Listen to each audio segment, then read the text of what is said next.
हे guys welcome back to I YouTube channel and खूप दिवसानंतर ब्लॉग टाकते.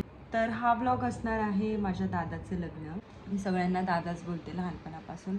सो मग आम्ही जाणार आहे परळी वैजनाथला. आज निघणारे, आज रात्री निघणारे आणि आमची पॅकिंग वगैरे पूर्ण झालेली आहे. म्हणजे काही गोष्टी राहिल्यात आणि काही गोष्टी पॅक केल्यात. तर मग आमची ही पण चंगू येणार आहे. चंगू हाय बोल. हाय फ्रेंड्स बोल. हाय फ्रेंड्स, आपण जाणे गावाला. सो आता आम्ही निघताना तुम्हाला दाखवतो की काय आहे काय नाही ते. आणि आज आम्ही रात्री निघणार आहे. सो या गाईज, सो आता आम्ही निघलो आहे ना. आता मी बसमध्ये, हे बघू शकताय तुम्ही. मला माहीत नाही तुम्हाला मी प्रॉपरली दिसते की नाही, बट या ही माझी बहीण इथे बसली आहे आणि माझी मम्मी खाली थांबली आहे पाणी वगैरे घेण्यासाठी. सो आता आम्ही बसमध्ये बसलेलो आहे. मी घरातून निघताना काही शूट केले नाही. सो बघूया पुढे किती वाजता पोहोचतो काय सगळं तुम्हाला अपडेट देईन. ओके गाईज, बघत राहा. Bye guys. सो आम्ही आता इथे पोहोचलोय. आणि कालच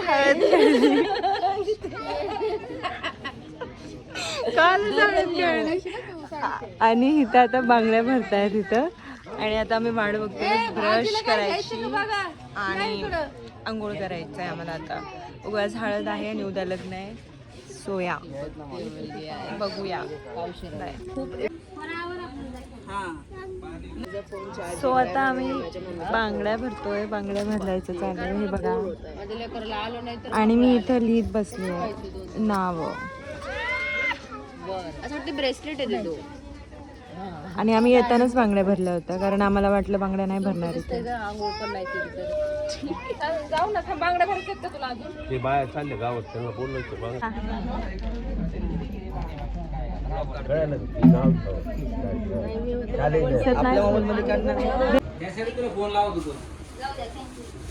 बघा गाईस, आता स्वयंपाक करतेय.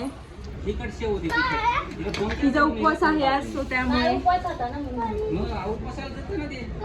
स्वयंपाक चालू आहे. गाईस झाडू बघा. वाव, चांगले फोटो काढायला दिसली पाहिजे ना काम करती. कसा ती 4 वेळा भाकरीला हात लावायला लागली आणि ही डोळ्यांना ही.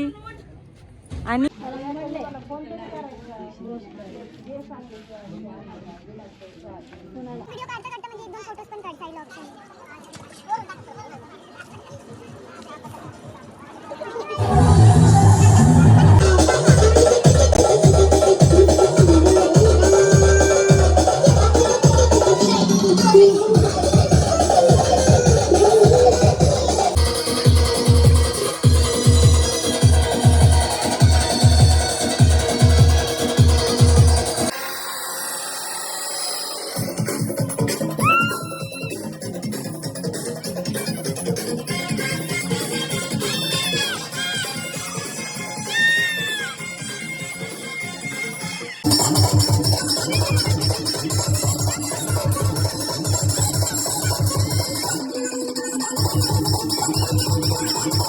गाईज लाईट बंद, लाईट गेली आणि आम्ही इथं डान्स करत होतो आणि आमचा पोपट झाला. आणि इथे बघा सगळेजण बसले. ती बघा खूप रडत होती. हाय हाय बाबू. आणि हिचं तोंड बघा, हिचं तोंड माझं पण तुम्ही पाहिलंच आहे. अजून कोणाचं तोंड बघा, हिचं तोंड बघा. आणि गाईज आमचा नवरदेव आहे आणि व्हेरीज कलर, आपलं कलोरीच म्हणते भरमाई. See this वरमाई. गाईज, तर काल आमची हळद झाली आणि आज सकाळी आम्ही आंघोळ वगैरे करून रेडी आहेत आणि इथून मग आम्हाला लांब जायचंय लग्नासाठी. आणि माझी पूर्ण नख येल्लो झाली आणि प्लस हा नख तुटला. तर मग मी ह्याला चिटकवलं. एक्सटेन्शन्स आहेत बाय द वे. आणि हे बघा, हे चंगो, हे आहे मम्मी. आणि आता बाकीच्यांचं आवरतंय आणि आम्ही असं इथे बसलो आंघोळ वगैरे करून.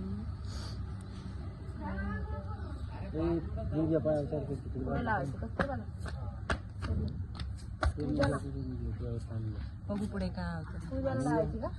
काय होतंय का म्हणते बघू गाईज, मला पुढे दाखवते. ओके बघ विजय दादा, विजय दादा हस. गाईज सो आता आमचं सगळं झालंय. मी याची कट्टार सांभाळते कारण हा सगळीकडे विसरतोय. लिंबू पाडतोय, हे पाडतोय, ते पाडतोय. आणि आम्ही सगळे आवरले आमचं. आता आम्ही वाट बघतोय. आम्ही ट्रकने जाणार आहे कारण खूप जण लोक येताना त्यांनी जे दिलेलं सामान असणार ते पण घेऊन यावं लागेल. आणि हे बघा मागं किती सामान आहे. हे सगळं आमचं सामान, आमचं म्हणजे आमच्या सगळ्यांचं सामान आहे. मग आता त्याच्यामध्ये लोक आमचं सामान प्लस ते ती मुलगी येणार तिचं पण सामान घेऊन येणार आहे. आणि मी ही विजयदाच्या फोन मध्ये शूट करते, छान क्लॅरिटी म्हणून. आणि गाईज माझं हे हाताचं नख तुटलं कालच. मराठीतच ब्लॉग आहे इथून पुढचे. नख तुटलं माझं काल. यार शी किती काळी. आणि आता गाईज मी तुम्हाला बसल्यावर दाखवते. ते आम्ही वाट बघतोय ती आईसर यायची. आणि हे लोक सावलीला बसलेत रिक्षामध्ये.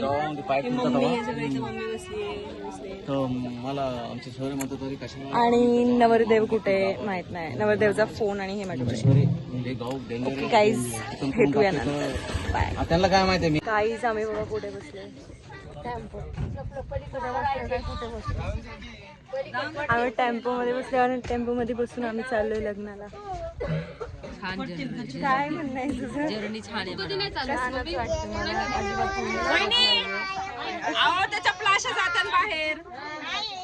ते असं लावणार ना ते. कसं वाटतं टेम्पोत बसून? किती वर्षानंतर तुला टेम्पोत बसते? तिचं बघा कसं वाटतं टेम्पोत बसून. जोरात बोल. हरिओम बोल. हिला बांधून ठेवा ग कशाला. तुला सगळे असे बसले. आता मी तुम्हाला तिथे पोहोचल्यावरती दाखवते. Okay bye. माझ्या फोन मध्ये नाही येत.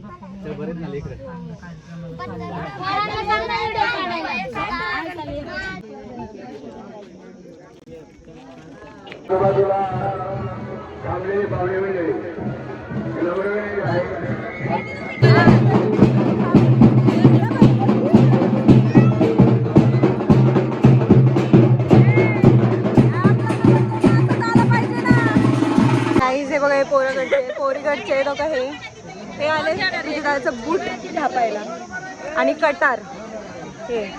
आणि आम्ही बूट आणि कटार दोन्ही गायब केले.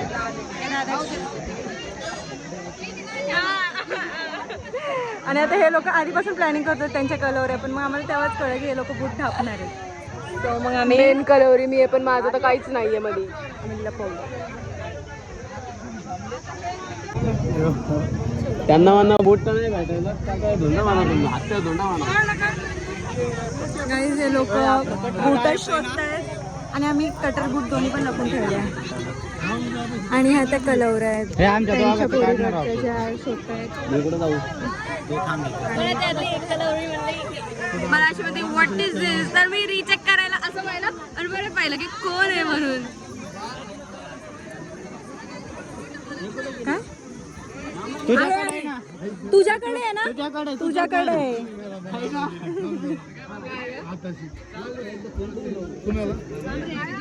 मुद्दाला डेंजर येतं.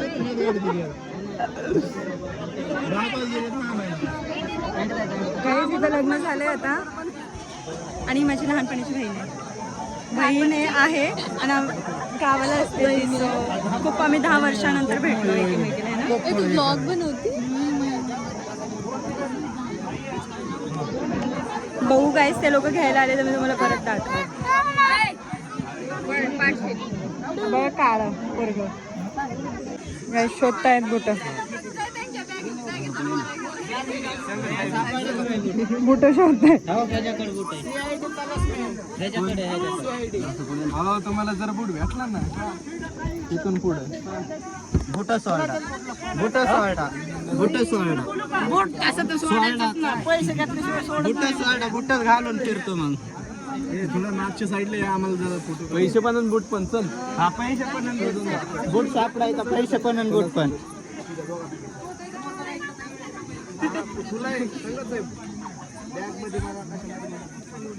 ते तुमचं काम आहे भाई शोध मी काय म्हणतोय जेव्हा तुम्ही आले तेव्हा होतं घ्यायचं बूट गायब करून आलंय भाई मी बूट न्यायला जेव्हा तुम्ही आले तेव्हा होतं घ्यायचं कट्टर ठेवलं नाही त्याने जागेवर बूट तर लांबची गोष्ट आहे कट्टर ठेवलं नाही त्याने बूट ठेवून आलो तिकडे आपल्याकडेच आहे.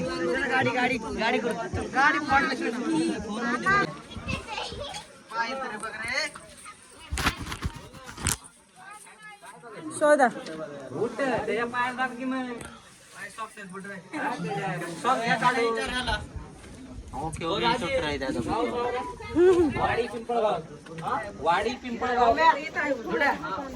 ढुंडा ढुंडा सामानच उचकू नका सामान सगळ्या इकडचं त्याचं होईल.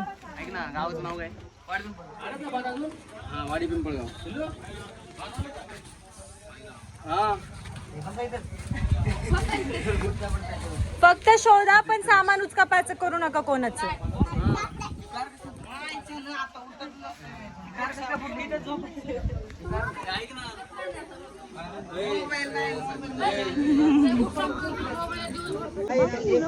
ओके चला चला सर्वमंगल मांगल्ये दमाने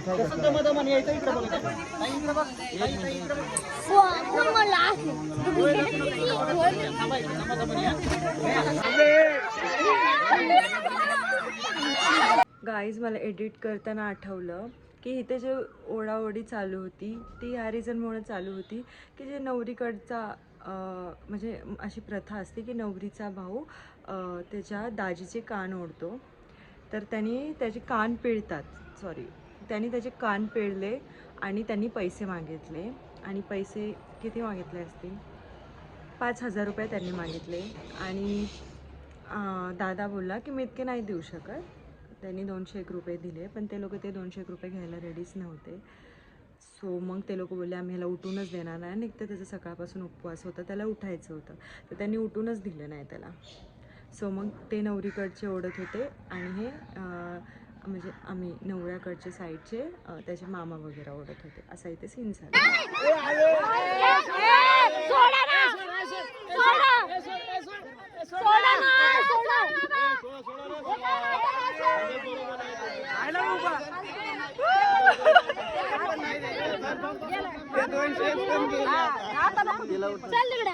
आता नाही खायचे 200 नाही काय नाही चला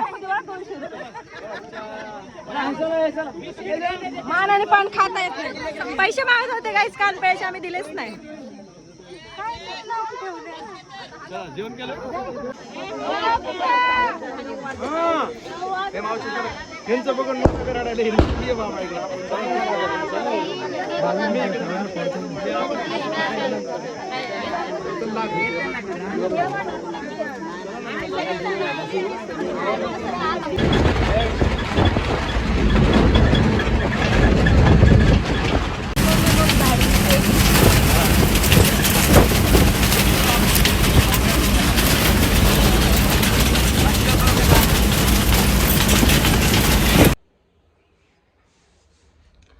सो गाईज बऱ्याच अशा गोष्टी आहेत की ज्या मी शूट नाही करू शकले. जसं की लग्नाच्या टायमिंगला अक्षदा वगैरे टाकतात त्या टाईमला पण मी शूट केलं नाही आणि मला माहीत नाही की कोणाच्या फोनमध्ये असेल नसेल कारण की जो विजय दादाचा फोन होता तो दुसऱ्या दादाकडं होता. आय गेस अजय दादाकडं होता आणि मम्माचा फोन एक दुसऱ्या दादाकडं होता. सो सगळ्यांचे फोन गायब होते. माझा फोन तर मला आठवत पण नाही की तो नेमका माझ्याकडं होता की मम्मीकडं होता की दादा लोकांकडं होता. सो जितकं माझ्याच्याने शूट करणं झालं तितकं मी केलं. त्याच्यानंतर आज आम्ही आलो आहे घरी. माझी तुम्ही समजतच असेल तुम्हाला मी किती वैतागले. म्हणजे टेम्पोमधला प्रवास सगळ्यात वर्स्ट. एकपरचं बसने गेलेले प्रवास ठीक आहे, पण टेम्पोमध्ये बिलकुल कधीच मी कोणालाच असं प्रेफर करणार नाही की त्याने टेम्पोमध्ये जावा. बट कसं होतं ना सिच्युएशन, त्यांचं सामानसुद्धा आणायचं होतं, त्यामुळे मग आमच्या सगळ्यांना सोबत सगळे येणारच होते पुण्याला, सो आम्ही पण त्यांच्यासोबतच आलो. रात्रभर झोप नाही, जेवण नाही, काय नाही. दुपारी जे जेवलेलो तेच. त्या लोकांनी रात्री खायला आणलेलं, पण आम्ही खाल्लं नाही, कारण की प्रवासामध्ये असं पण काही खाऊ वाटत नाही. सकाळी आम्ही घरी आलो आहे 11:30 वाजता आणि तिथून बसलो आहे 7:30 वाजता. ते लोक जेजुरीला पण जाणार आहे, बट मी त्यांच्यासोबत नाही जाणार. सो तिथला व्लॉग तर तुम्हाला येणार नाही. पण आम्ही पूजाला जाणार आहे त्यांच्या घरी, सो तिकडचा ब्लॉग मी टाकेल इफ पॉसिबल. कारण लास्ट टाईम पण असंच बोलले होते दिवाळीचा ब्लॉग टाकते, शॉपिंगचा टाकलेला, दिवाळीचा नव्हता टाकला. कारण की सिच्युएशनच असे असतात की काम करावं लागतं थोडंफारसं, आणि मग त्याच्यामुळं मग जमतच नाही काय म्हणतात ब्लॉगिंग वगैरे करण्यासाठी किंवा शूट करण्यासाठी. आणि एक तर माझा फोन पूर्ण टाईम, म्हणजे मी जसं लग्न झालं ना त्याच्यानंतर मी बिलकुल फोन पाहिलाच नाही, बिलकुल पण नाही. माझ्या फोनमध्ये चार्जिंग 10, 12, 2, 5 अशीच चार्जिंग होती. सो माझ्या मम्मीचा पण फोन म्हणजे डिस्चार्ज होता, माझा पण फोन डिस्चार्ज होता, आणि जो विजेताचा फोन होता त्याच्यामध्ये कमी चार्जिंग होती. सो मग मी नाही केलं, कारण एक फोन तरी चालू पाहिजे जर इमर्जन्सीला शूट करायचं काय आलं तर त्याच्यासाठी. सो मग मी नाहीच केलं शूट, आणि ऑलरेडी आम्ही रात्रभर झोपलेलोच होतो. झोपलं म्हणजे की तेच पडलो होतो, झोप तर येणारच नाही ऑब्व्हियसली. सो हा ब्लॉग खूपच छोटा झाला आहे. मला जसं डिसअपॉइंटमेंट व्हायला लागली की मी ब्लॉग करू शकले असते अजून चांगला. खूप साऱ्या गोष्टी ज्या मी घेतल्या नाही आहेत, अननेसेसरी गोष्टी घेतल्या आहेत, बट ज्या अननेसेसरी गोष्टी मी त्या या ब्लॉगमध्ये टाकल्या आहेत, कारण की 2 मिनटाचा तर ब्लॉग बनवू शकत नाही. सो त्यामुळे मी हळदी आणि लग्न मिक्सच करून टाकले सगळ्या गोष्टी. डान्सचे पण बरेच व्हिडिओ होते, पण डान्सचे व्हिडिओज टाकण्यात काहीच अर्थ नाही आहे. डान्सचे व्हिडिओ कोणच बघणार आहे, सो मग ते मी डान्सचे व्हिडिओसुद्धा नाही टाकले गाईज. सो तुम्हाला हा व्हिडिओ आवडला असेल तर लाईक करा, आमच्या चॅनलला सबस्क्राईब करा, आणि जमलंच तर कमेंट करून सांगा की तुम्हाला हा ब्लॉग कसा वाटला, आणि अजून अशा मी काय कॉन्टेंट टाकले पाहिजे जेणेकरून म्हणजे मी अशी कॉन्टेंट टाकते जेणेकरून आठवणी राहतात आमच्या. सो मला सांगा तुम्ही कमेंट सेक्शनमध्ये. आणि भेटूया नेक्स्ट ब्लॉगमध्ये. Bye bye.